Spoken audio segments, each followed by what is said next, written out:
That's okay. It's just, I understand. All right, here we go.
Okay, well, Kufar, Akbar, everybody, welcome to another Sunday edition of the Cross and the Crescent discussion group. This is, now I was going to say it's a blog talk radio program dedicated rightly dividing the truth between Christianity and Islam, but I've kind of dropped the blog talk thing. I did too.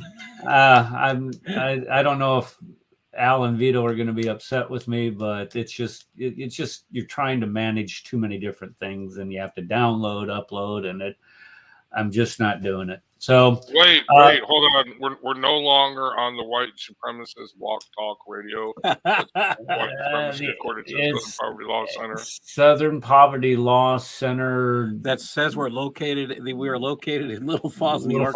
New York, right? And the funny thing is, I think I was the only one that was in New York, and Little Falls is nowhere near me. Right, it was where the phone number was. Am I right on that, Paul? That's where the phone number originated. No, actually, I have no clue as to what that's about.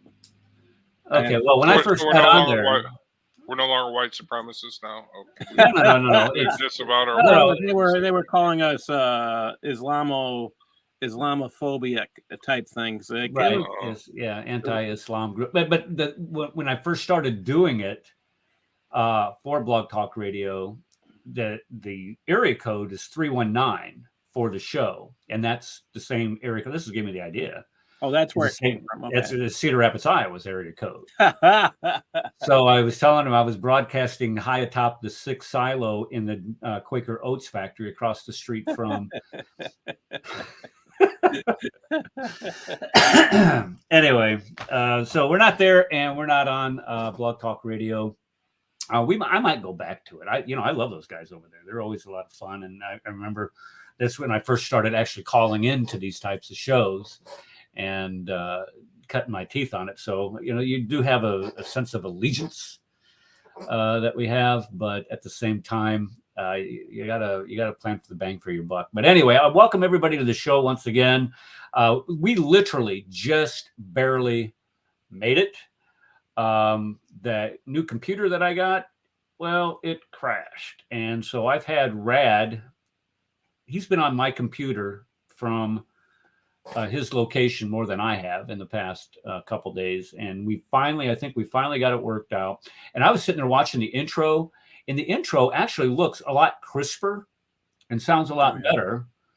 And I think it's because of I guess it's because of the computer. I don't know. But it definitely is, dude. You're a lot clearer on the cam. I mean, okay.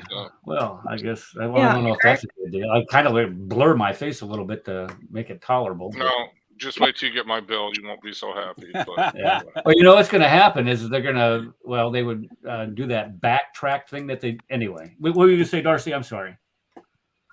Yeah, Dominic is in the chat. He's wondering what new computer you have.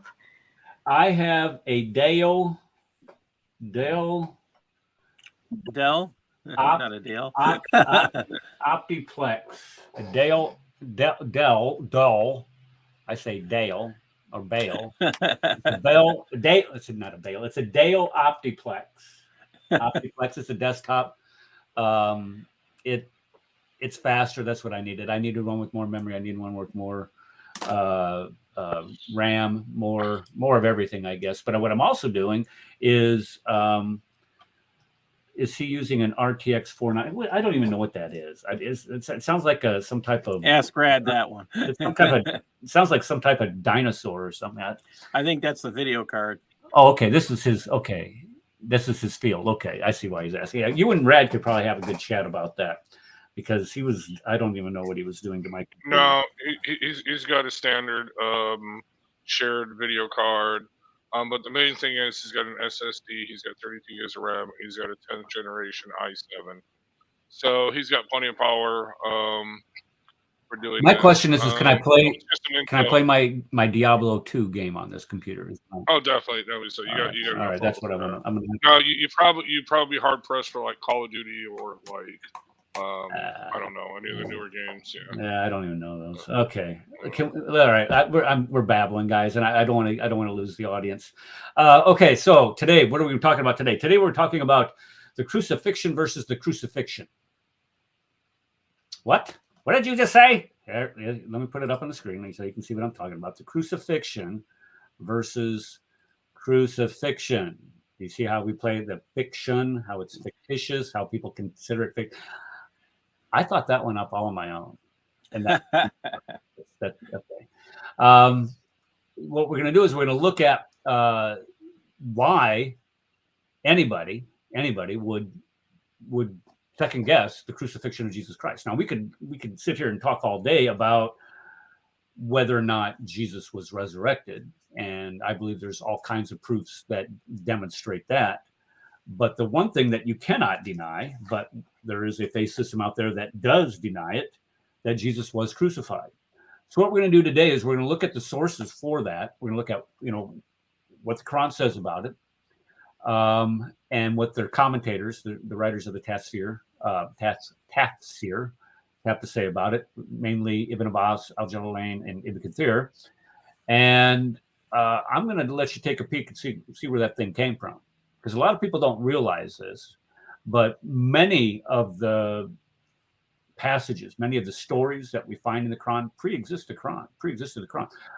There are all kinds of the Queen of Bathsheba. That's the second targum. We're getting an echo effect right now.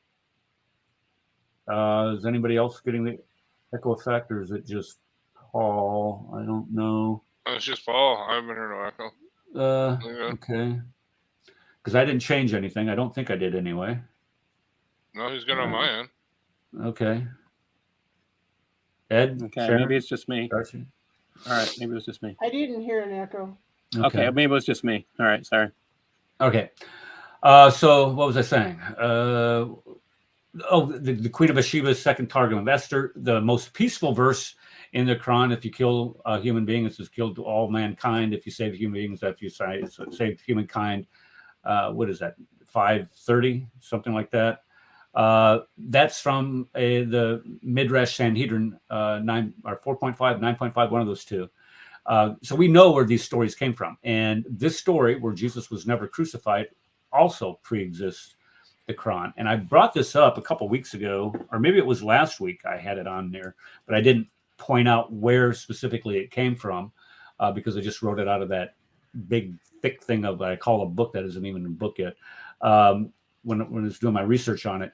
But it comes from the Nag Hammadi library that they found in Egypt in the 3rd century, or from the 3rd century. So we know where it comes from, but it's Gnostic in its content, and it's also Gnostic in its content, and it's also heretical. And it was a type of heresies that were the church fathers. So let's get over and start that Hamajama up. So crucifixion or crucifixion, which one is it? Well, let's take a look. Okay, so The reason why Islam denies the crucifixion of Jesus Christ is because of this verse, Quran 4:157. And notice what it says here. And because of their sayings, we slew Jesus, the Messiah. Where is Jesus, the Messiah, son of Mary, Allah's messenger. Notice it doesn't say son of God or son of Allah. It says son of Mary, Allah's messenger. So it's already disqualifying, taking away the position of Jesus as being the Son of God. They slew him not, nor crucified him. Okay, so they're talking about the Jews.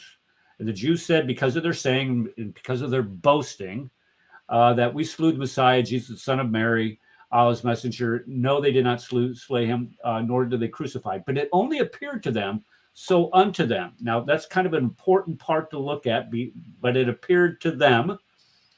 And those who disagree concerning it are doubt thereof, and no one they have no knowledge, therefore save pursuit of conjecture. They slew him not for certain. Okay. So the question is did Jesus survive the cross? If he didn't die on the cross,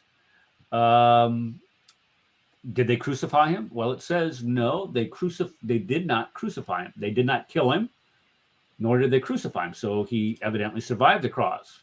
Or was someone else on the cross in his place? Now, these are two very popular rescuing devices for Muhammad for this verse. Either he swooned, which the popular Islamic apologist Dr. Shabir Ali says, or someone else was on the cross, which a lot of the commentators of the Quran say. And where did this idea come from? So let's go ahead and take a look at all of these. And then we're also, Paul, I'm going to mute you if you don't mind. Unless, if you want to come up, Mike. I got it. Yeah, come up on mic anytime you want. So where did all of this come from? So this came from the Second Treaty of the Great Seth. Now, this comes out of the Nag Hammadi library that was discovered in Egypt. I don't know. I can't remember exactly when it was discovered. But this is a Gnostic set of writings. And if you look at this writing, this was copied right off of that website. This is Jesus talking. I did not succumb to them as they had planned, nor afflicted at all. Those who were there punished, those who were there punished me, yet I did not die in reality, but in appearance. That's important to look at, because if you remember back here, it says it only appeared so. An appearance, in order that I not be put to shame by them, because these are my kinsfolk. I remove the shame from me, and I did not become faint-hearted in the face of what happened to me at their hands. I was about to succumb to fear, and I suffered merely according to their sight. So it's only what they saw and thought, so that no word might ever be found to speak about them. For my death, which they think happened to them in error and blindness, meaning then they have conjecture now, since they nailed their man unto their death. So here in the Second Great Treaty of Seth, they're saying that, yes, somebody was crucified, but it wasn't Jesus. Their thoughts did not see me, for they were deaf and blind, but in doing these things, they condemned themselves. Yes, they saw me. Look at here. Yes, they saw me. They punished me. It was another, their father, who drank the gall and the vinegar. It was not I. They struck me with their reed. It was another, Simon. Simon who? Does anybody know which Simon they're talking about here? It was another Simon. Who's this Simon they're talking about? Who carried the cross for Christ? Who bore Cyrene. the cross? Yeah, there you go. Who bore the cross on his shoulder. So this is saying it was Simon the Cyrene who took a spot. It was another upon whom they placed the crown of thorns. So here you have the Second Great Treaty of Seth, which predates the Quran by centuries, telling the same story that we find in 157. So this is where it comes from. Now what I want to do is I want to take a look at what do the Islamic commentators have to say about this. Where are they saying, well, this isn't true? We all know that Jesus died on the cross. Not so much. Let's take a look at Ibn Abbas, who was, oh, by the way, Ibn Abbas, if you guys don't remember, Ibn Abbas is Muhammad's cousin. He lived contemporaneously with Muhammad. Now, he might not have been acutely involved in, having firsthand adult knowledge or witnessing of what Muhammad had to say, but he did live at the same time as Muhammad, and he most certainly would have had access to those people who knew Muhammad and followed Muhammad. So let's go back here. Ibn Abbas says, because of their saying, we slew the Messiah, Jesus, son of Mary, Allah's messenger. Allah destroyed their man Tatianos. Now, this is supposed to be Simon, if I'm not mistaken. Allah made Tatianos look like Jesus, and so they killed him instead of him. Look at it. They slew him not, nor crucified, but it appeared so to them. And lo, those who disgrace concerning it, concerning his killing, are in doubt thereof. Who's in doubt? Nobody really historically are in doubt. Nobody's in doubt of whether he was killed. They have no knowledge thereof, save pursuit of, there's that word, conjecture, not even conjecture. They slew him not for certain. Certainly they did not kill him. So you have Ibn Abbas, who was contemporaneous. And folks, we don't even have Ibn Abbas's writings. There's no record of him. It's like even Ishaq's Sirah of biography of Muhammad. Nobody has any of the writings. Ibn Abbas, everything that we get from Ibn Abbas comes from Al-Tabari. So we're just relying on Al-Tabari to provide us Ibn Abbas's information. Hey, can you, from cross-examining scriptures, can you post that comment?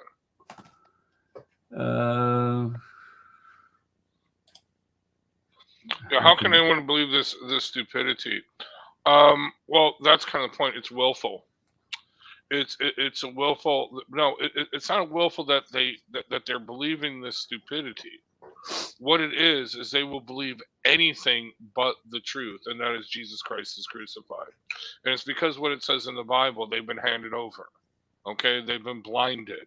They cannot, see it as when Jesus says, when he quotes Isaiah, he said, otherwise you would turn and be healed. Okay, this is what it is, and this is why this kind of encounter requires prayer, so God will open up their hearts and their minds to this. We can go to these people who, are relatively smart people, and they will believe anything but the truth. They will believe in space aliens created human beings and gave us the pyramids. Why? Because human beings cannot build a pyramid. Okay? For some reason, they will believe that over other things. But again, it is a willful blindness and also a spiritual blindness. We can't overcome either one. Only Jesus Christ can overcome both. And that's what I wanted to say on that. Yeah. And you alluded to something that I was going to touch on later, but now that you mention it, let's just get it out there. I believe that there is a spiritual blindness going on here. And I hate calling, well, it's demonic, but I'm not exactly sure how you would describe it if you didn't think that it was demonic. How can you not accept the most attested to event from antiquity? I mean, how do you accept anything from history if you cannot accept this? This event has more attestation than any other event from that time period. And if I would wager to go back even 500 years, it still has more attestation than any other event from 500 years ago. So to deny this, there has to be some type of spiritual blindness going on here. And I wouldn't. I'm going to stick with the spiritual blindness thing, but their minds are so trained into thinking, well, the Quran is right, the Quran is right, the Quran is right, the Quran is right, the Quran is right. You cannot second guess the Quran.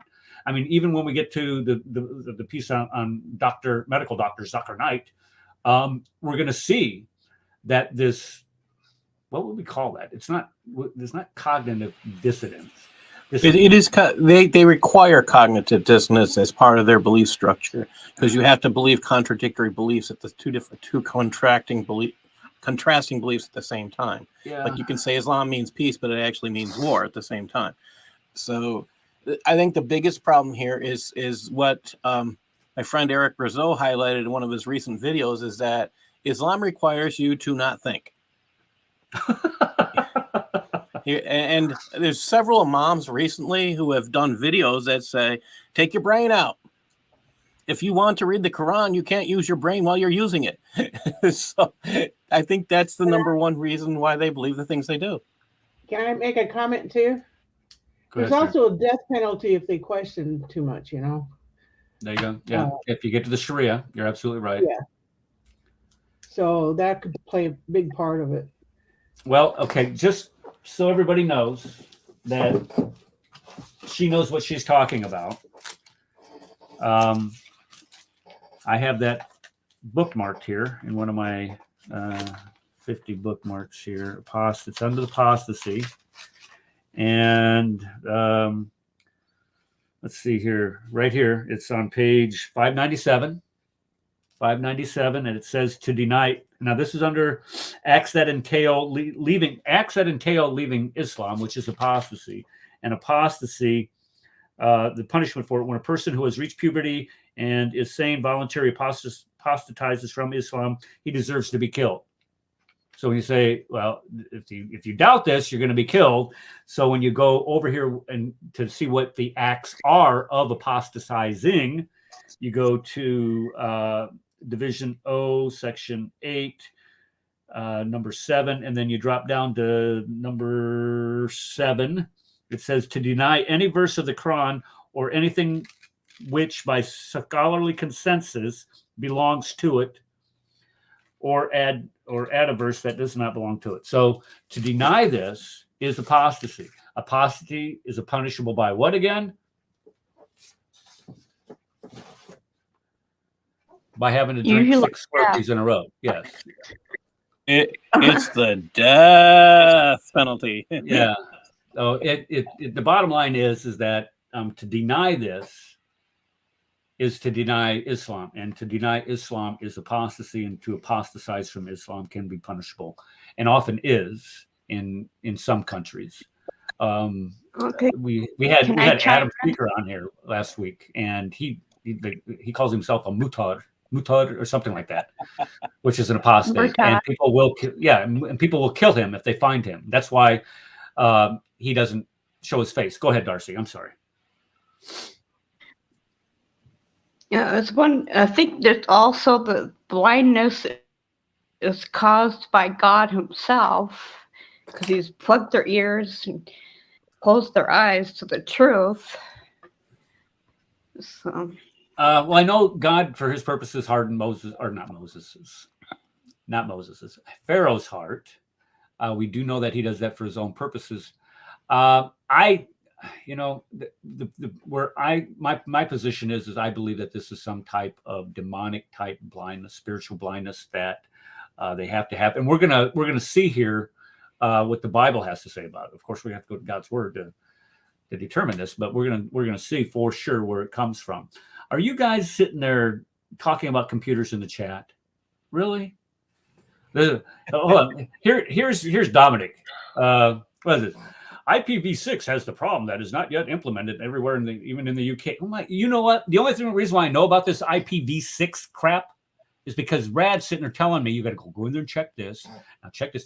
Take out the IPv6 because IPv6. And how do you guys live in that world? I have no idea. He was getting mad. He was getting really mad. But yeah. But just wait till he gets my bill, then he's going to be really mad.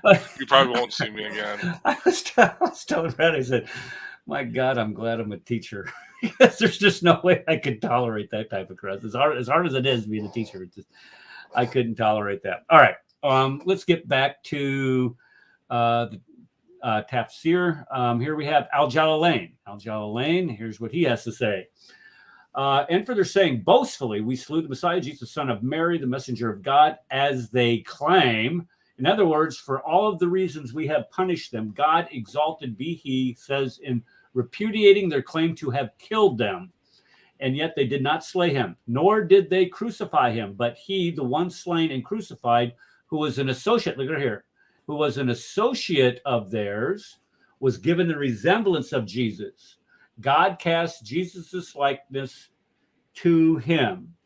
Now, does he mention when they, the slaying of him for, is not the others. They did not have knowledge. Da, da, da, da, da. I was thinking that this one named him by name, but it does not. So here you have Al-Jalalain, one of the most respected commentators on the Quran, saying that, yeah, this didn't happen. Somebody was made to look like Jesus. So here you have the God of the universe, knowing that by imposing the likeness of Jesus on another person is going to be created. If God is of the universe, follow is omniscient, all-knowing. He's going to know the past, present, and future. And he's going to know in the future what's going to happen to all of these billions of souls that are going to believe that Jesus was the Son of God because he was resurrected. Why was he resurrected? Well, he first was dead. So if he's going to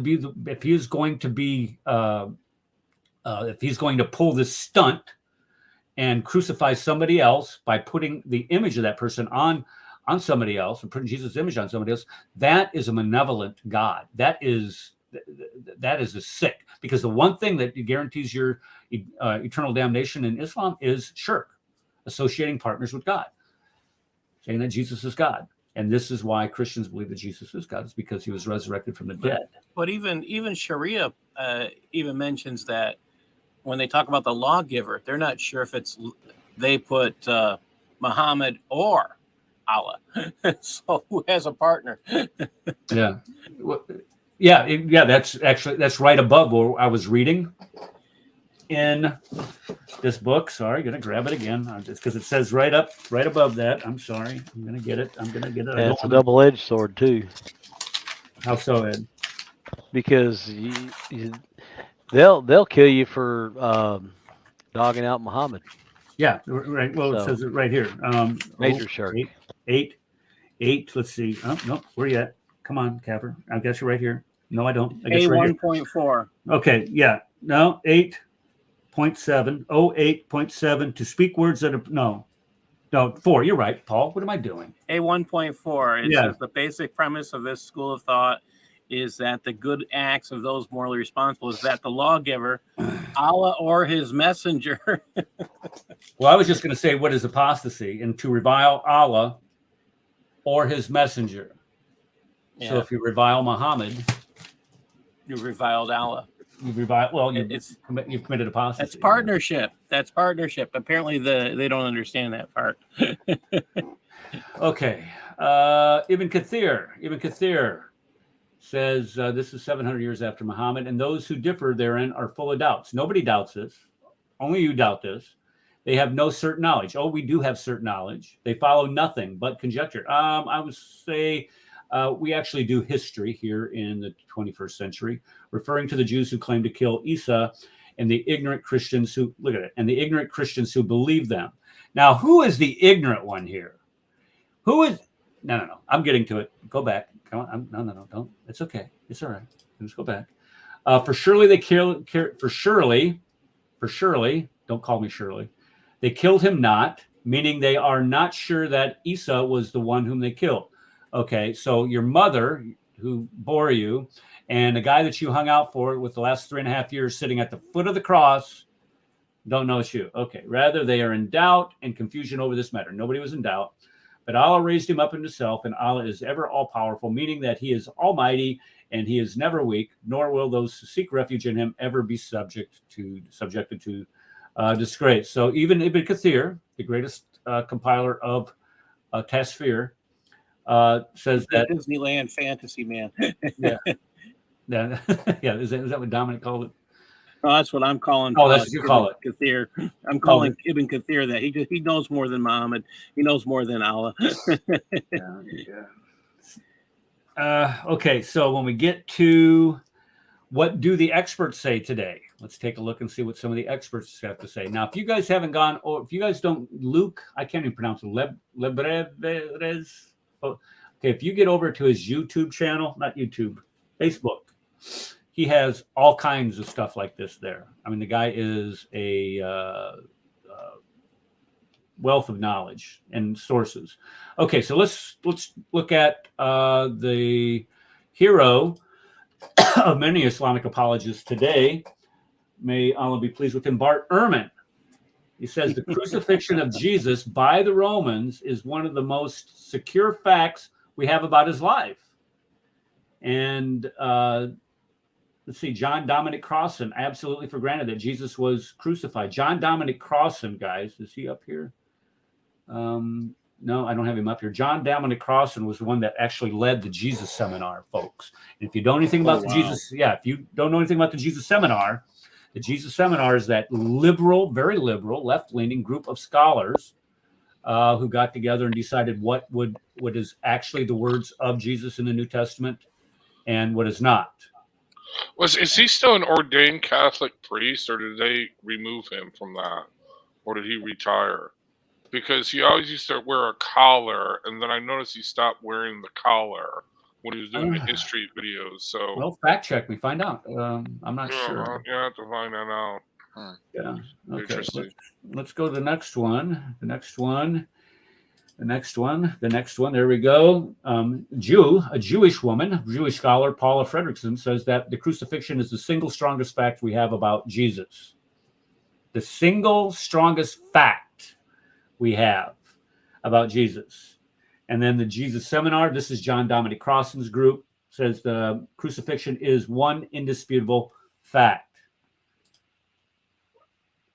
Let's make sure we understand that. It's an indisputable fact.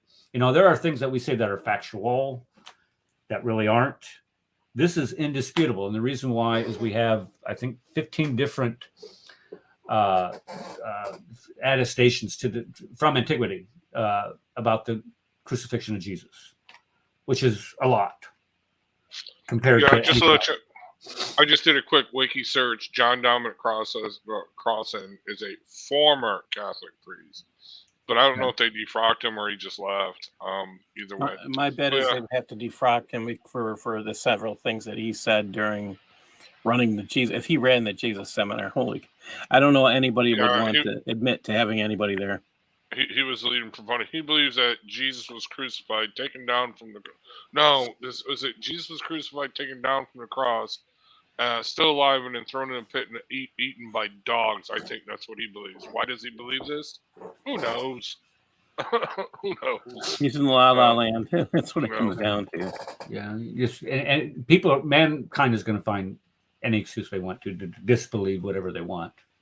But with that, I mean, if you are in a position like that, a Christian leadership position like that, and to lead your flock astray, like he did with conjecture, and this is all they have. I mean, they're okay. Let's move on. Okay. So we have another historical scholar, Marcus Borg, says the early church fathers independently attest to the crucifixion. Ignatius. Now remember, we went through this last week. Ignatius was a student of the disciple John, the apostle John. So Ignatius says this in his writings. First Clement, Justin Martyr, and all of these writings will stem from Ignatius, Polycarp, and Papias down through Irenaeus. So there's a chain of authorship that Chris Claus talked about. Was it 2 weeks ago or last week that we discussed this? James TDG Dunn says 2 facts in the life of Jesus command almost universal assent, that it ranks so high on the almost impossible to doubt or deny scale of historical facts. And so when he is commenting on the crucifixion, you have James TDG Dunn saying that the crucifixion is indisputable. So why would people dispute it? People would dispute it because of what you find in the Quran. If you were trained your entire life that the Quran is right, the Bible has been corrupted, the Jews and the Christians have corrupted their own scriptures and altered them without doing any serious scholarship to it, you're going to believe it. However, when you are confronted with the facts and when you are had your ears pinned to the wall saying, look, okay, these are the facts, let's go ahead and discuss the facts and not your dogma, they lose every time. You guys remember he's a Canuck, Stephen Adkins. You guys remember him? You remember him, Brad? He's still alive. He's still on Facebook. Okay. Yeah, he did a debate with that little imp that doxed. Don't mention the demon's name. Do not mention the demon's name. Do not mention his name. Okay. Well, he had a debate with him, and I believe that he got beat soundly on style. But the imp even admitted at the end that the only reason why he believes that Jesus, despite this, just even going through all of the facts and going through the debate, he says the only reason why that I believe that Jesus did not die on the cross is because of what the Quran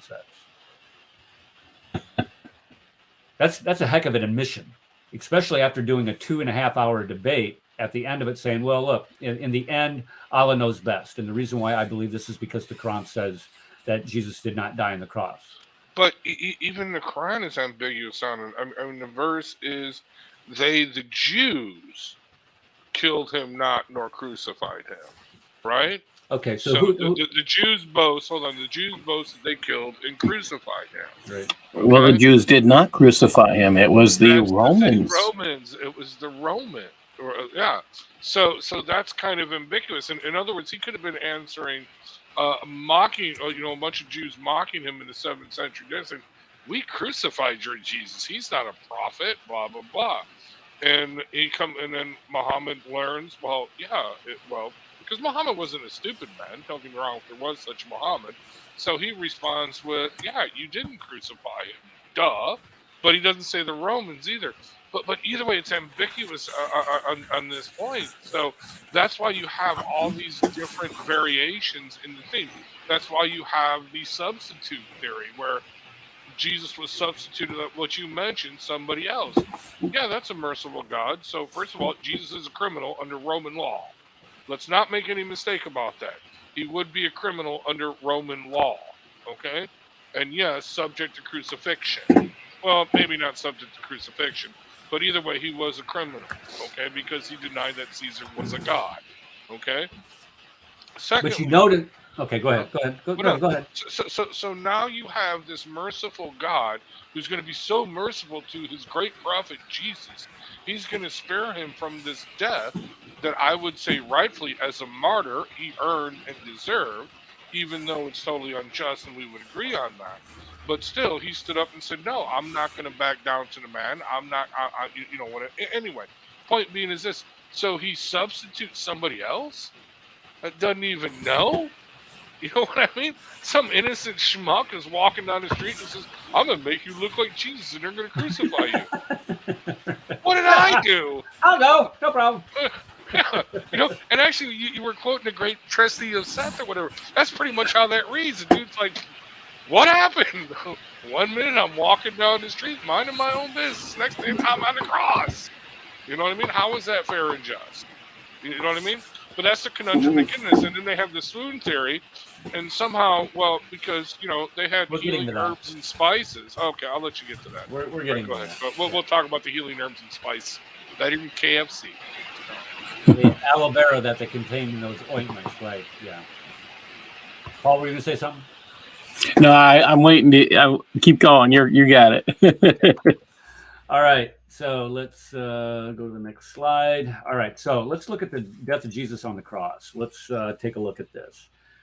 All right. Come over here. There we go. All right. So when we look at Christianity itself, the main tenet, death, deity, resurrection, the three-legged stool here, you take one of those out, the whole thing comes tumbling down. And if you don't have the death of Jesus on the cross, you don't have Christianity. You don't have the death of Jesus on the cross, you don't have the resurrection. If you don't have the resurrection, you don't have the deity of Christ, or the demonstrability of the deity of Christ.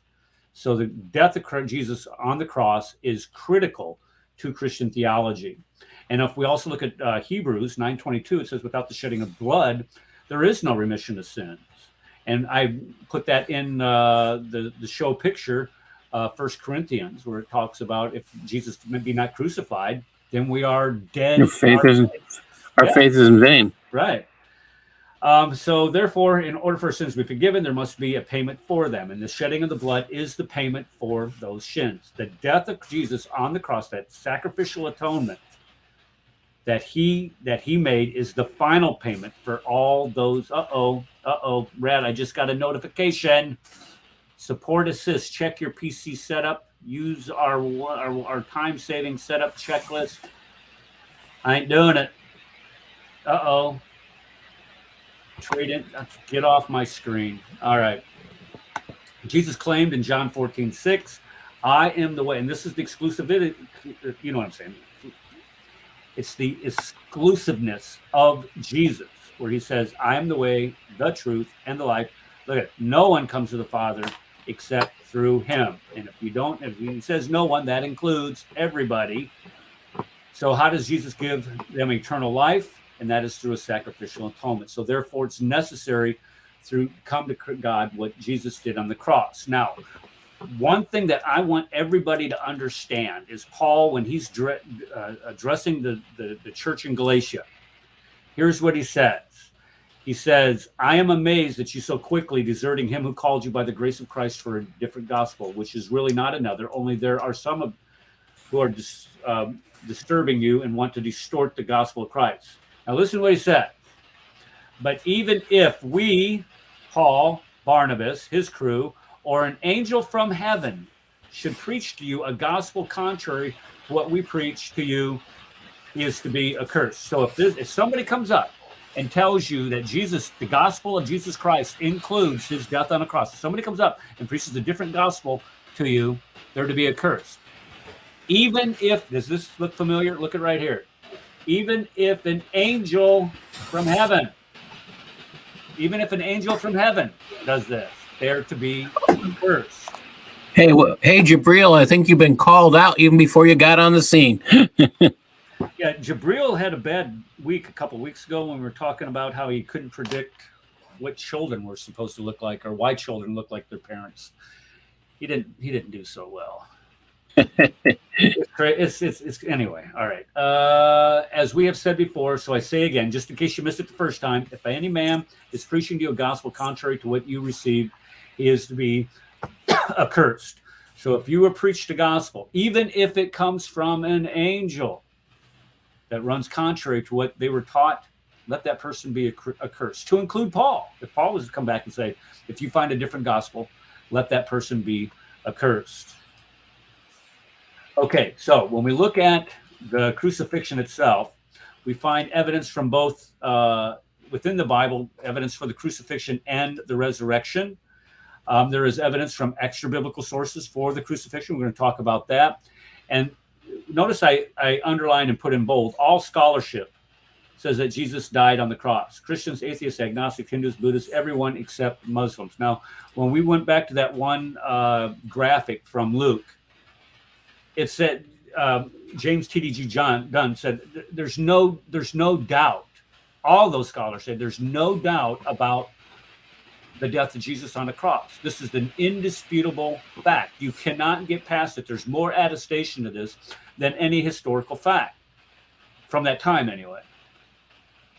And to doubt that is not using the historical method. It's using willful blindness is what it's doing. All right. Let's see. All of Islam denies that the Bible, the extra biblical sources, and all of what modern scholarship affirms, they claim swoon or replacement theory. Okay, so when we look at some passages here in the Bible where Jesus predicted his death, Jesus predicted his death in Matthew 16:13. Let's see. When he's let's see. He said to them, "Well, who do you say I am?" And Peter answered him, "You are the Christ, the Son of the living God." And Jesus answered, look what he said, "Blessed are you, Simon Bar-Jonah, for flesh and blood had not revealed this, but my Father in heaven. And I also say to you that you are Peter, the rock on which I build my church, the gates of Hades will not prevail against you. And I will give you the keys of the kingdom of heaven. Whatever bind on earth will be bound in heaven, and whatever you loose on earth will be loosed in heaven." And then he commanded disciples that they should tell no one that he was Jesus the Christ. Now, look what he's telling Peter. "Blessed are you, Peter, for being able to recognize that I'm the Son of God, that I'm the Messiah. Blessed are you." But look what he does in the very next part of this passage. Pay attention to this. This is important. The very next part of this passage. He says, "From that time, Jesus began to show to his disciples that he must go to Jerusalem and suffer many things from the elders and the chief priests and scribes and be killed and raised the third day." So when we get to Luke, it says he will be delivered. Jesus saying he will be delivered over the Gentiles. They won't. So Jesus predicting his own death is the point I'm trying to make with all these verses. They will mock him, insult him, spit on him, and flog him and kill him. Mark 9:31. They will kill him. And when he has been killed, you get to Mark 10:33. They will mock him, spit on him, and scourge him and kill him. Mark 14:36. Remove this. Jesus is saying, remove this cup from me. Oh, remember, Jesus did this while he fell on his face and prayed to God. Remove this. Yes, he was praying like a Muslim. Then. Yeah, he was dead. So Jesus had to be a Muslim because he fell on his face and prayed like a Muslim does. Oh. If I had a nickel for every time that I'd heard that argument, I would. Paul, you're mute. Hold on, Paul. I muted you, Paul. Hold on. There we go. Go ahead. That is such a bad meme. You feel like laughing when you see it. Yeah, it's terrible. It is just. Anyway, let's see. Matthew 27. Sir, remember while he was still alive, how that deceiver said, "After 3 days I will rise." Let's see. He has risen from the dead. So, in order to rise from the dead, you first have to be what? Dead. Yeah. Okay. Jesus predicts his death here in John again.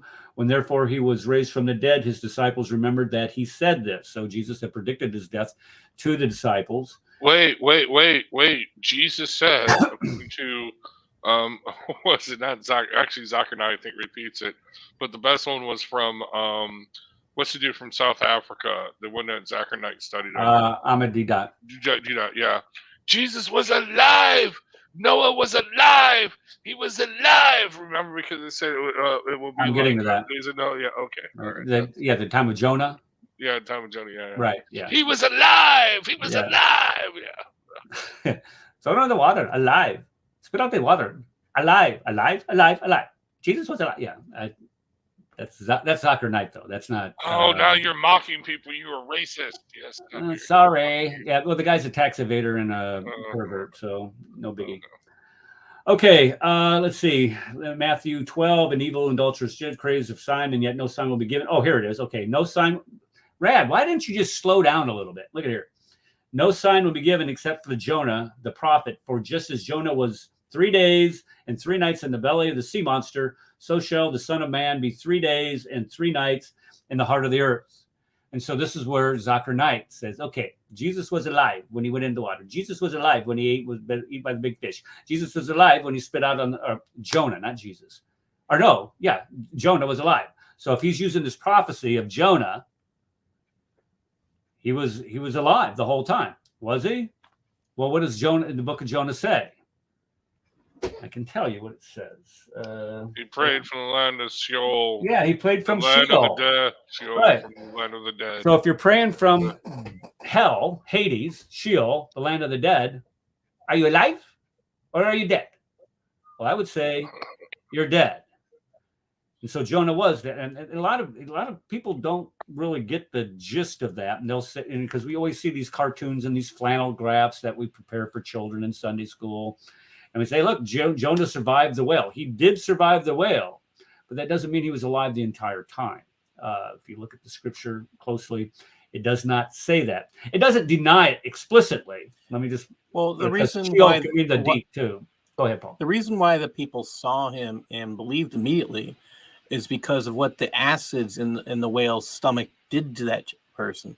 His skin would have been so pale. It would have been so destroyed. I mean, yeah, you're basically seeing a walking dead man coming to your city and preaching God. And that's why everybody.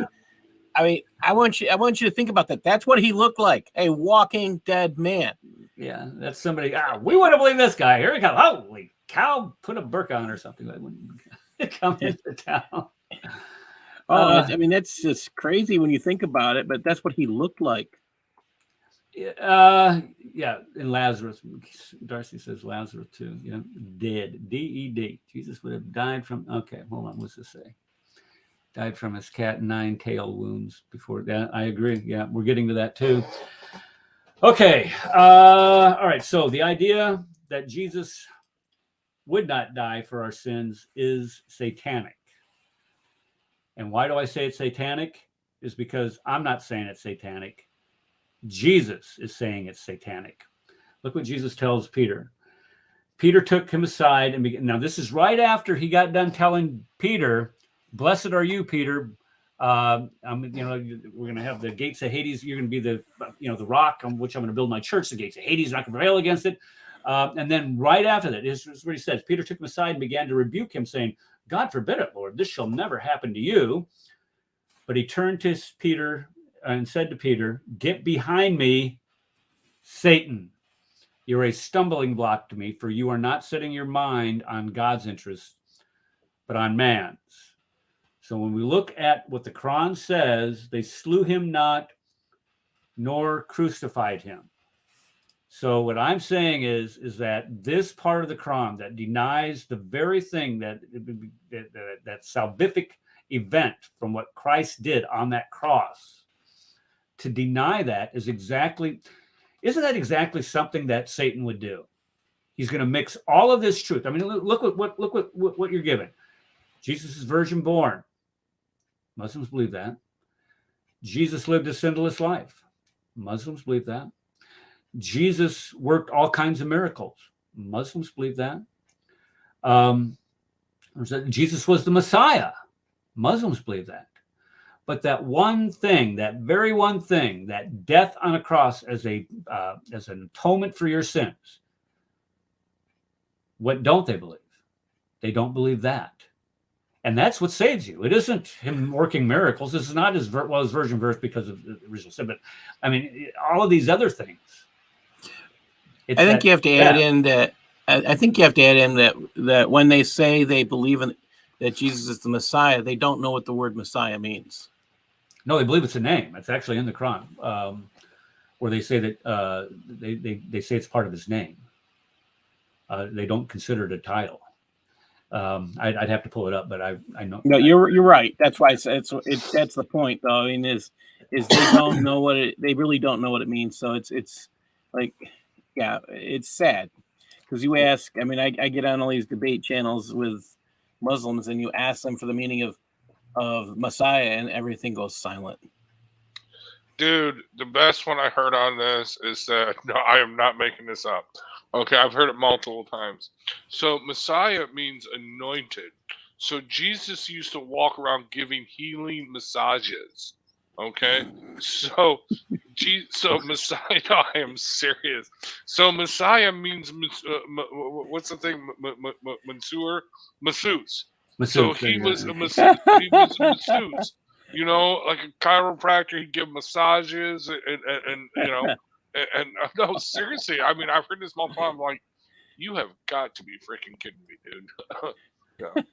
They have no idea what it means. Anyway. Well, they would rather believe Muhammad's that. not the Messiah. No. They have to believe that. They would rather believe that than the truth, because if the truth would then demonstrate that the Quran is wrong, and they know they've been trained since ye had a grasshopper that this is the truth. And even your recent converts to them will say that, well, we know it's the truth. Well, what leads you to that? And you always get that awkward silence going on. Well, no, it's not the truth. Okay, so what happened? Oops, wrong. What did I do? I know what I did. I stopped presenting because I wanted to update the file.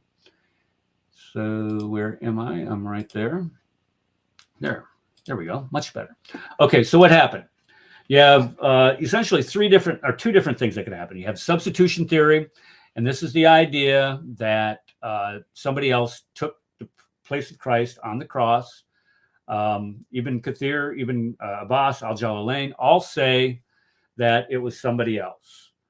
They point the finger at Simon the Cyrene, but I've heard other people point the finger at Judas also.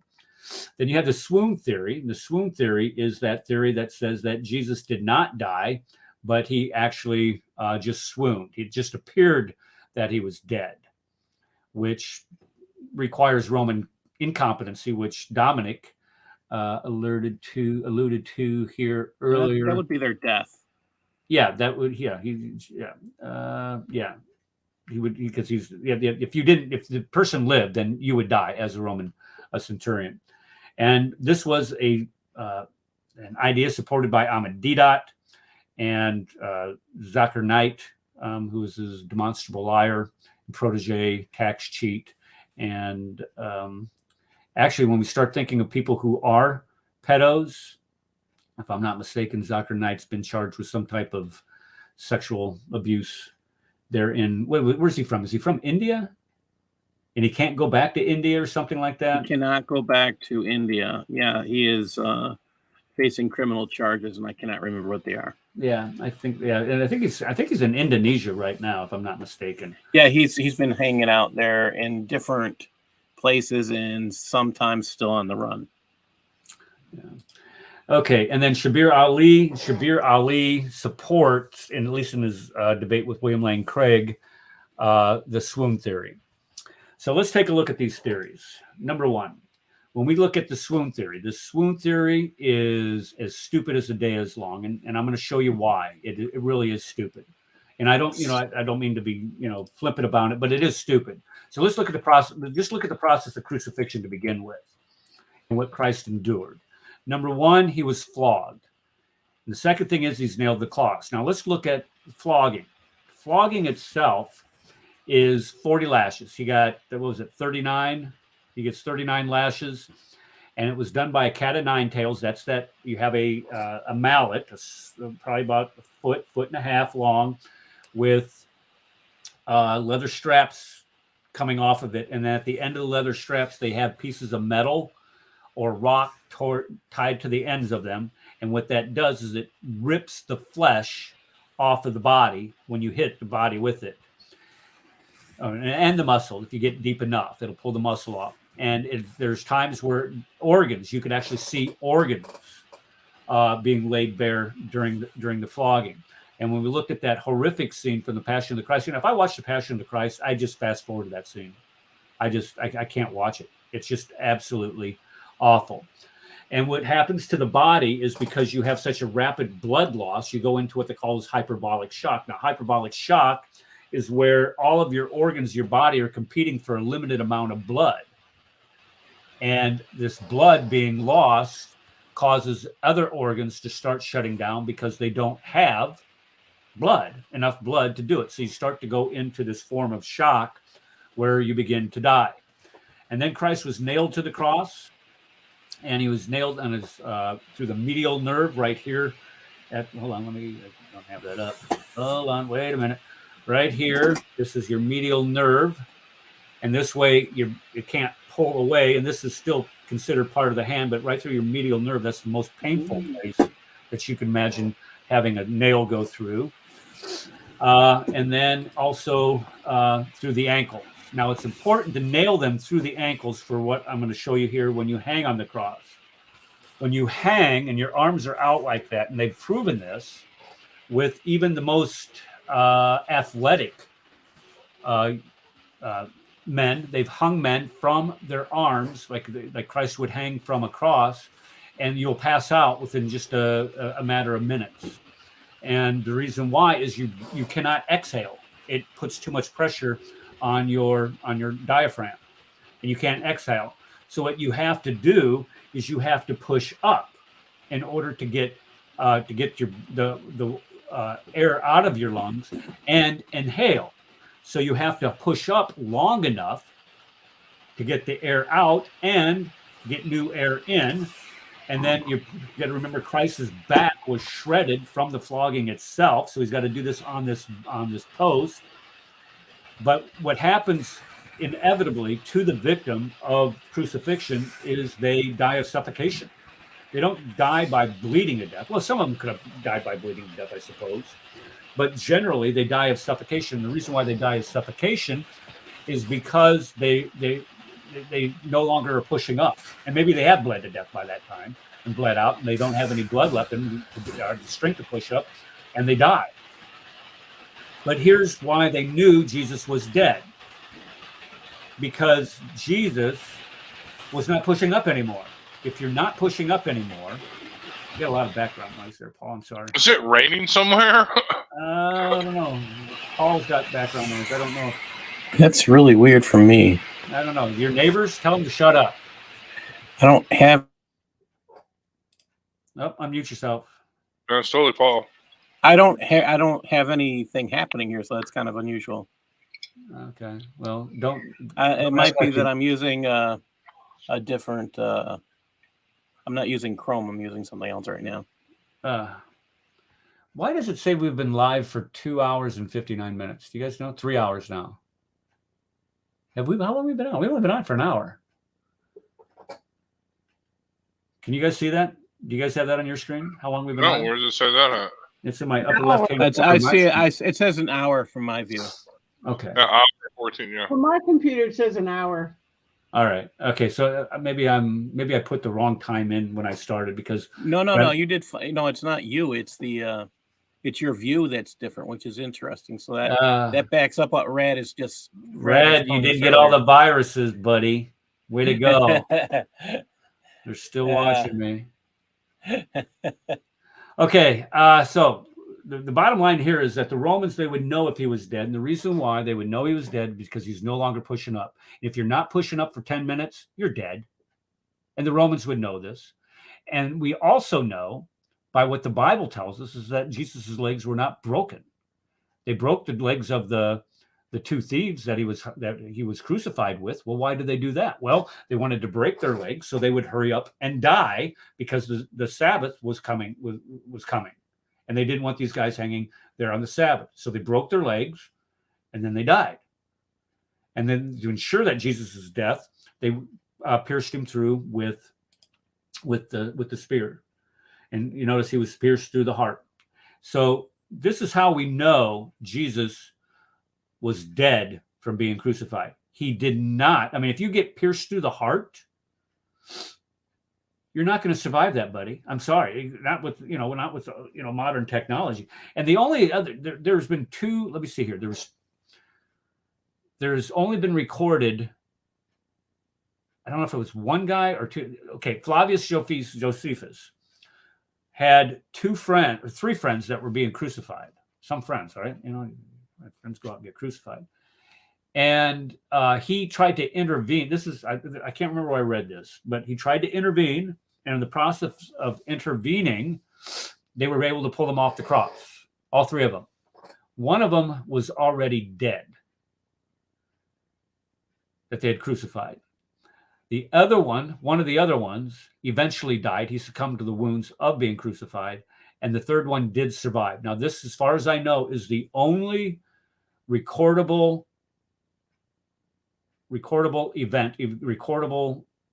person that's survived the crucifixion. So to try to say that Jesus survived the flogging, went through the hyperbolic shock, that Jesus survived the cross when he was hanging there and he was clearly dead because he's not pushing up. If you don't push up, you're dead. You cannot get any air into your lungs and you're going to suffocate. So you're going to be dead. And then he's going to have to survive the spear going through his lungs and his heart. And then you're going to be put in a cold tomb for 3 days. And you're going to survive that. And you want everybody to believe that. I would think that Shabir Ali had more sense than that. Isn't he the one that said that they took the reason why they were taking aloe to the grave is to put it on his wounds so he would heal, or one of those jokers? Yeah, a lot of them do the healing herbs and spices, dude. Cures death, even death on a cross, man. That's better than KFC, man. We need that recipe. And Allah is mean because he's not sharing us that recipe of the healing herbs and spices. You know? Okay, and so Shabir Ali is the one that said that. You're sure of that? Because I don't say, put words into Shabir. I'm pretty positive it was Shabir and others. I mean, it's pretty much one of the common things. Okay. They might not be saying it today, but then again, their arguments have not improved at all. Essentially the same, right? Okay, so what does the Bible teach about the resurrection? Let's get over it. You guys have anything that you want to chime in on that? Anything to say? Okay. Mr. Horse, return as a horse. He never returns as a horse. We'll see you later. Thanks for coming, brother. And Dominic. It's telling him God bless. Okay, let's go ahead. And what does the Bible teaches about the resurrection? Okay, the Bible teaches that Jesus was crucified. right here it says, who was crucified, he has risen. And that's in, let's see, that was in Mark. We go to Luke. It says the Son of Man must be delivered in the hands of simple men, be crucified, on third day be raised again. In Matthew, it says he is risen. And risen from what? In order to rise, you must be down. You must be dead. Come see the place where he laid. 1 Corinthians, God raised the Lord. Romans 6:4-5, it says Christ was raised from the dead. For if we have been united with him, okay, death through the resurrection of Jesus. Let's see, 1 Thessalonians, for since we believe that Jesus died and rose again. Notice the early church says we believe that Jesus died and rose again. Romans 8:11, if the spirit of him who raised Jesus from the dead. Philippians says, becoming like him in his death, or the power of his resurrection, becoming like him in his death. 1 Corinthians 15, he was raised from the dead on the third day, just as the scripture said. Now, I want you to pay attention to 1 Corinthians 15:4 there. That's within 2 years of the cross. And even Bart Ehrman, may Allah be pleased with him, says that this is within his early attestation. Now think about it. If this is 2 years, this is 2 years after. If this is an outlier, some people say, some scholars will put it within 6 months of the cross, that this is an early church creed. And what they're saying is, Bart Ehrman's is even saying this is an early church creed. It's within 2 years of the cross. And if this is within 2 years of the cross, this is before Paul's conversion. So if you're going to get to this argument that Paul changed Christianity, Paul corrupted Christianity, because yes, indeed, Paul, I'm doing a show. If you say Paul corrupted Christianity, how can Paul corrupt Christianity and put and have something like out this before he even was a convert? It doesn't make any sense. But then again, we're not asking them to make sense. Okay. What else does the Bible teach? Let's go back over here. 1 Peter chapter 1, verses 3-4, through the resurrection of Jesus Christ from the dead. Let's see here. Acts 4:33, apostles were giving their testimony to the resurrection of the Lord Jesus. This is their testimony. That means that their eyewitness testimony. They're telling what they saw with their own eyes. Romans 6:8-11, it says, for we know that since Christ was raised from the dead, the death he died to sin once. So you're seeing that Jesus was raised from the dead. What else we got? Romans 1:4. I know I'm beating this like a dead horse, guys. When God powerfully raised him from the dead, Christ was raised from, is the one who died. Romans 8:34. And you go to Ephesians, in Christ, when he raised him from the dead and seated him at the right hand in heavenly places. Romans 6:9, being raised from the dead. Romans 4:25, and raised for our justification. Colossians 2:12, God who raised him from the dead. Romans 10:9, that God raised him from the dead. If you confess with your mouth that Jesus is Lord and believe in your heart that God raised him from the dead, you will be saved. Now, there's other biblical sources out there that attest to the crucifixion. It isn't just the Bible that's saying this. And this is what was important. When we look at the sources that Islamic apologists will use, or polemicists, I should say, in this attacking Christianity, what they say is that, I'm sorry, I've been sick the last 4 days, guys, and this is kind of rough on me. Okay, so he's been whining and crying for the past 4 days. Oh, I'm so sick. I've slept quite a bit last couple of days because it's just miserable. Anyway, here's what I was going to do. No, I was going to put that back up there. Thank you, Dragon, for putting that up there. Not only do we have biblical sources for this, we also have sources outside of the Bible that attest to the crucifixion. So when we start talking about, okay, how do we determine, how do you do history? How do you use the historical method? Well, if you're going to use the historical method, what you want to do is you want to go back to the people who whose writings were the best thing to have is eyewitness testimony. I mean, you don't get better attestation than eyewitness testimony. So this is why the testimony of the apostles is so critically important. But also in conjunction with that, if you have extra biblical testimony, and Bart Ehrman, as I was saying before, says that there's 15 separate attestations to the crucifixion of Jesus. One mention of an event from history gets it put in history books. I mean, if you have a manuscript that says, okay, this battle was fought at such and such a date, that's put in history books. That's going to be a fact of history. If you get two separate sources, that's an unsaleable fact. If you have three separate sources, it's impeachable. You cannot. It's indisputable. It's like James T.D. Jones said, it's indisputable. You can't dispute it. Ehrman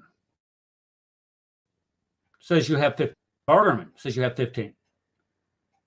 And there's people that still are going to doubt this. This is why the imp lost that debate. Okay, extra biblical sources. The Jewish Talmud. This is what we would call a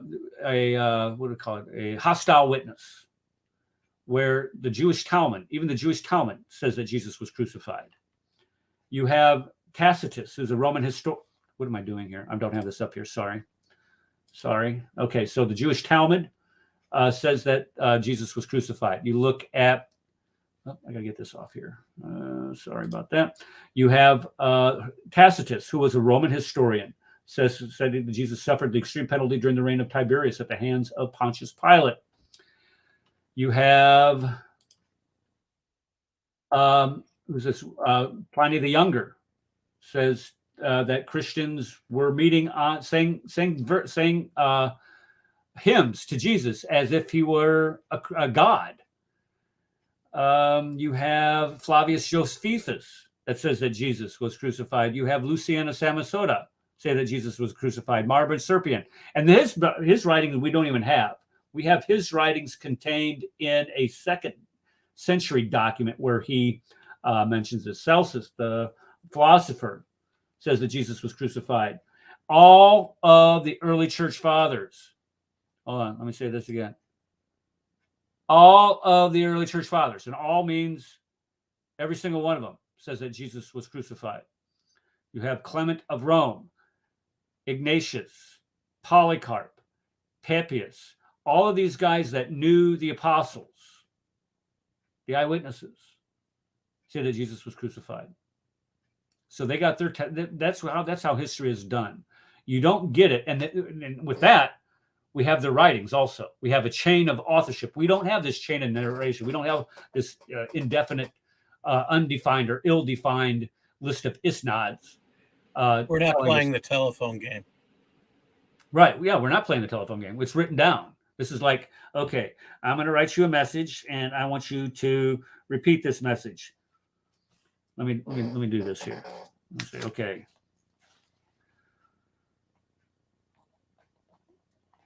Okay. Hold on.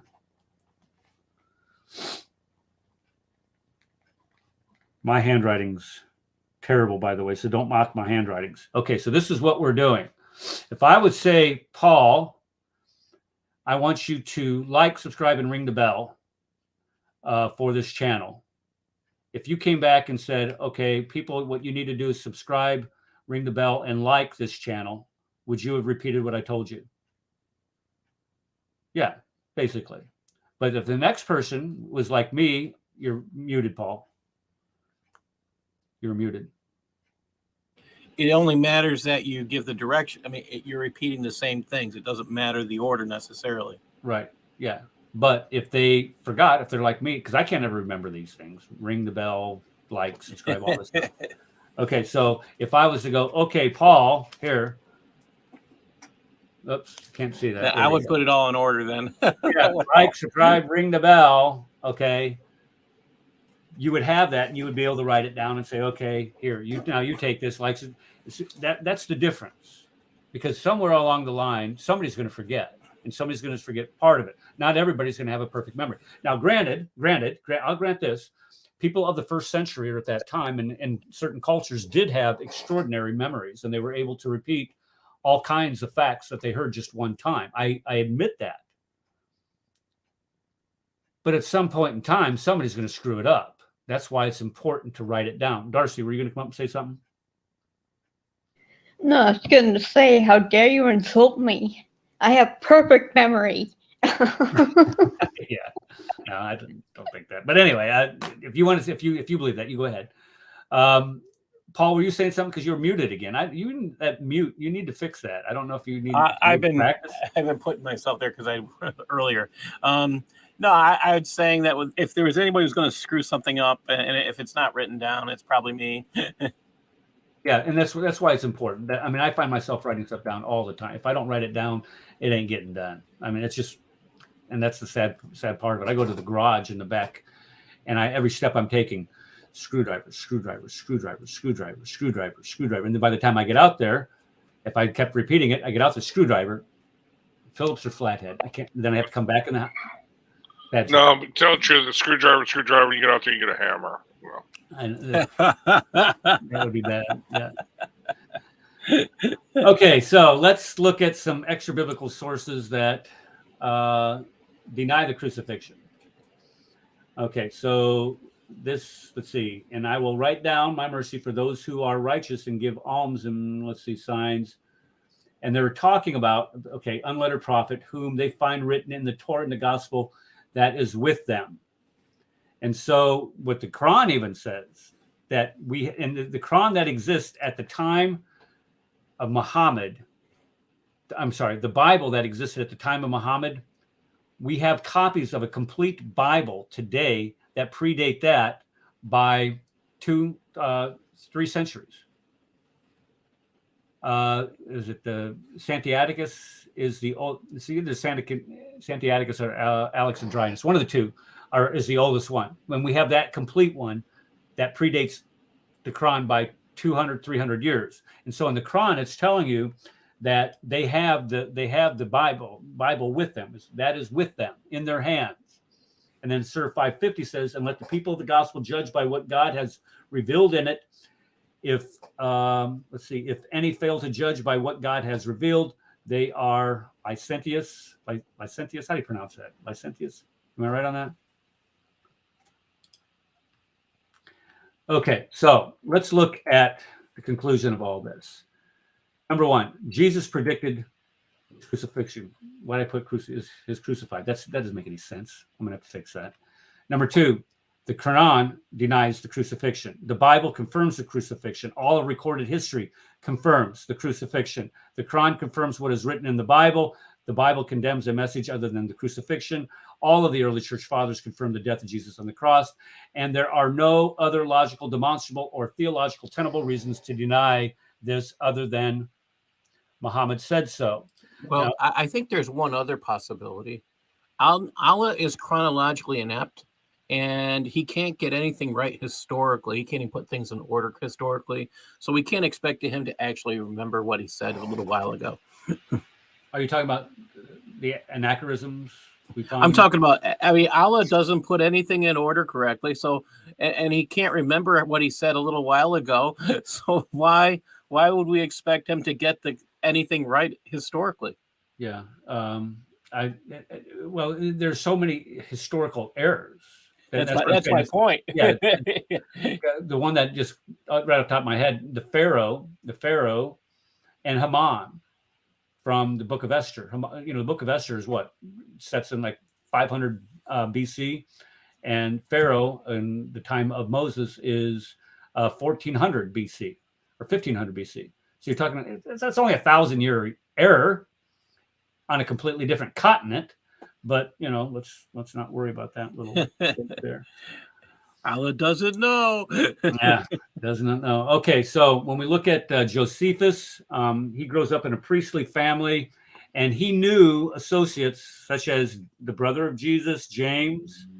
They were contemporaneous with him, and he understood the culture. So when Josephus writes to know about the crucifixion of Jesus, Josephus would be in a very good position to know.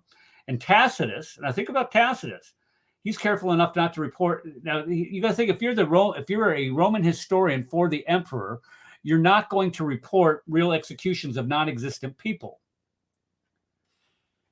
So some of these things that we have here, I don't even know why I have this slide up here, to be honest with you. I should have edited it better today. My fault. Let me make sure I ain't got anything else screwed up here. Yeah, that's the end of the slideshow. I was supposed to take that off. Okay, let's see. Save it. Now, I wanted to bring up something else, and I don't know. Hold on, let me see if I have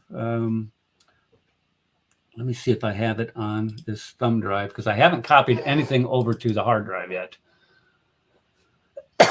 Sorry. Let's see. Show notes. And enable content. And let's and go to 100%. Okay. Let's see here. I'm going to get to Sharia if we ever want to get to it. And it's still not filling up the screen correctly, Rad. I don't know what's going on with this. We were on the struggle bus last night with this, or not last night, night before. Yeah, I just think you got to get another monitor at that point, because you're doing 2 different monitor sizes. It's not known how to adjust. Yeah. Okay. I think you're right. I'm going to have to go out and spend the money. Now you're going to have to email the Queen about that, saying, "Hey, he's got to go out. It's for the show. He's got to go out and spend the money." And I wonder how that's going to go over. Yeah, you're on your own with that one, dude. Gee whiz, thanks. Okay. Let's go ahead and call it a night, folks. My throat, like I said, I've been sick the last couple of days. My throat is killing me right now. Eric, just want to let you know that this topic is so relevant today. Actually, a good portion of your show was actually preached in my church this morning. So I thought it was, I think it was very, very interesting to hear the same message kind of twice in one day. What part? The necessity of the crucifixion, or the cruelties of the crucifixion, the impossibilities of living through it. We say I'm saying impossibilities because it's really, I mean, and I think the only thing that he didn't cover and you didn't really cover is that the reason why, they actually have a medical diagnosis of what happened to Christ at the time. It's called pneumothorax, and it's extremely, extremely painful, and it is a rather quick death in that respect. That's where your heart and your lungs fill with blood, where your lungs fill with blood and water, and it is a very painful death. Were you suffocating? Yes. Yeah. Okay. Yeah, and that's because you can't push up anymore. I mean, you're not pushing up, and if you notice, I think it's in the Gospel of John where they went to spear him. What came flowing out? Blood and water. Blood and water. Well, you're not going to have the collection of that water unless you've suffocated, and your lungs are going to fill up, and that's exactly what we find. Okay. Anybody else have anything to say about this? Let me go check the private chat.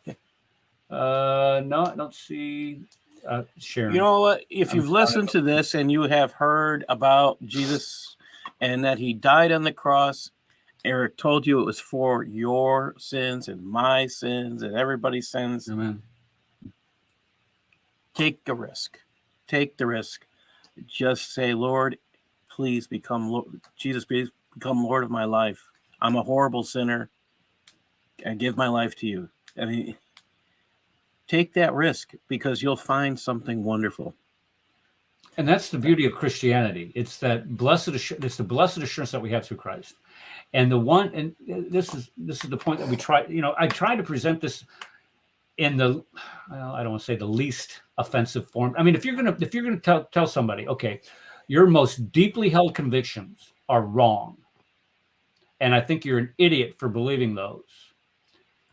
For example, if I'm going to say, Paul, you believe that Jesus was crucified. How can you believe something so absurd? Or you believe in his resurrection. Let's just put it that way. How can you believe in something so absurd? There is no evidence whatsoever that any human being can come back to life. And you're going to come in and challenge that. You're going to become very defensive. and you're going to say, well, that sounds hateful to me. That you would deny that Jesus was crucified and was resurrected. But the thing is, that's the game they're playing. They can offend the Christian, but they're not, because the Christians won't care. They won't make the noise, but it's a game they're playing right now. Well, you're a Christophobe if you offend Christians. Oh wait, no, wait a minute, we don't call you phobes. Right, that's right. Why do we do that? Yeah, we try to argue on facts and substance instead of resorting to ad hominems, calling you a hater, a bigot, or whatever. A racist. There you go. You're a racist. Don't you see? now Christianity becomes a race. Oh my gosh. Sharon. Well, what I've noticed is that nobody ever calls them a phobe of anything. Whenever they start calling us names, it's like we fall silent. I don't, because I got a big mouth, I've been banned off of Facebook a few times because, I call them out on things, but we just fall silent. Too many of us fall silent when they start calling us names. Well, I actually got a bad review as a rider because a lady in a rider in an Uber, because some lady decided to tell me that all religions are the same. And I said, really? I says, can you name another religion besides Christianity that has God running towards you? I says, there isn't anything like that. That's a good point. And she didn't like that, so she reported me as offensive. I'm offensive because I shared Christ. I'm good with that. Guilty as charged. You want to be found guilty of that. Now, was that on Amazon they did that, or? Oh, it's on the Uber app. You get a nice little email. You were offensive. Like, okay. I don't have a problem with it. On your Uber app? It comes through your email when you get something like that. No, I'm saying, where you order an Uber cab? Yeah, what is Uber? Yeah, the drivers can rate you. The drivers can rate you and respond to you. So when you give them a tip, they'll say thank you for your tip or whatever. In his case, dude, during the days of COVID, our company had finally had a party when it was opening up. And it was right before the Delta came out, and I was ordering Uber cabs to get me home from downtown Chicago at like 1 o'clock in the morning, and they were all showing up, and they're like, "Where are you going?" I'm like, an hour away. And they're like, "Nope, sorry, get out. I'm not going that way." Okay, they were all going home. Well, finally, I got one. I get home because you had to wear the mask at the time in the Uber cab, and I wore that mask the whole time. Well, one of the women that kicked me out preempted my negative review of her, because she actually says that I refused to wear the mask and she had to throw me out of the car. That was so not the case. So I thought it was the actual guy that gave me the ride home, so I gave him a bad review and a 1 cent tip. And then I woke up later and read the emails, and I felt really bad to take it all back. So yeah. But no, they rate you. So the Uber drivers can see your rating and determine if they want to pick you up or not. Oh. That sounds fair. I mean, I don't want to go pick up somebody that's a butt, or somebody that wears mask or something like that. I mean, like Paul. Yeah, I'm gonna pick up that guy. He might tell me about Christ. Yeah, well, I did get one because I was refusing to wear a mask when New York State said you don't have to wear a mask. And there was like this one lady was like, "You got to wear a mask in my car." I says, "You're breaking the law." Yeah, I got one. Then I says, "Yeah, write me up for staying with the law in Libland, New York." You realize how long it was before they let us stop wearing it. Yeah, I know. Why do you still live there? I don't get it. I probably my family is. Yeah. Okay. I'm just, I don't know.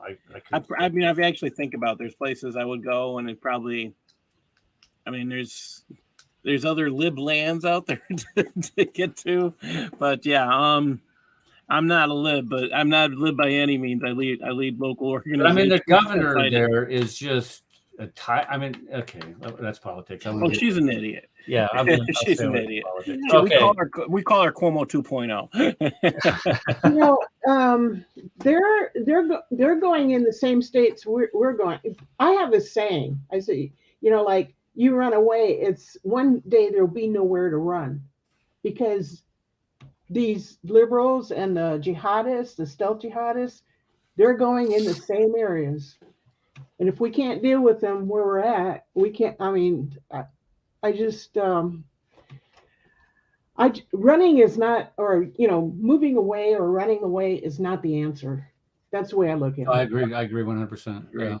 Yeah. You got to stand and fight. You got to stand and fight for your beliefs. You got to stand and fight, politically, as you're saying, but also spiritually. It's hard because I live in California. I mean, look how screwed up we are. But Bless you. Are you ready to move yet? I mean, that's right. Your the U-Hauls in California, like 10 times more than they are in every other state in the union. The reason why is everybody's wanting to leave California. They can't get enough of them in there. They're going to tax you now to leave. Right? Yeah, you leave. Oh, we're going to pay. You got to pay like a wealth tax or something. Well, they started this when they kicked all the millionaires out by implementing the millionaire tax. I have a friend who's a millionaire who left during that time period. Well, wouldn't you? I mean, if you're a millionaire, he just moved to the next state over. He established his residence and lived there. And then when his residence was over, he moved back to California. They do that every year. I know my dad used to complain when he lived in Arizona. He used to complain about all the people from California going out there. And I think he said 8.3 years. 8.3 years. They come out here. They move to this city, and then one of them dies, and the other one gets lonely, and they move back to California. And that's why the property cost of property were so high there where he lived, is because they would move to that city in Arizona, and then they would retire because they're getting out of trying to get away from California, and then one of them would die, and then the other one sells the house and moves back to California. It's crazy. All right. Go ahead. Lefties are like fungus and locusts. Yeah. They consume and devour the resources where they're from and totally destroy their area. And then they move to another state, just like a locust or a fungus, and then they devour that and they rot it from the inside. He is so right on. Yeah. Radical is so right on. All right. Let's go, Brandon. That's why. Yeah. All right, Darcy, you got something to say? You want to close us out? Oh, no, I just wanted to say thanks to the listeners for being with us. Do your own research, your reading, and please join us again for next time. Absolutely. Yeah, everybody that was in chat today, thank you so much for coming. Everybody that mods in chat, I appreciate you doing all that for me.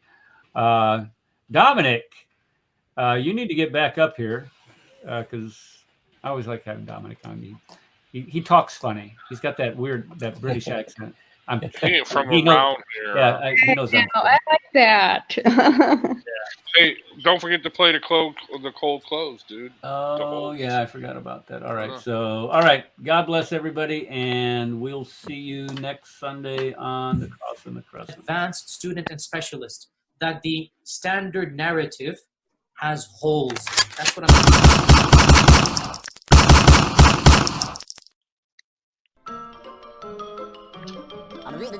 That's all, folks.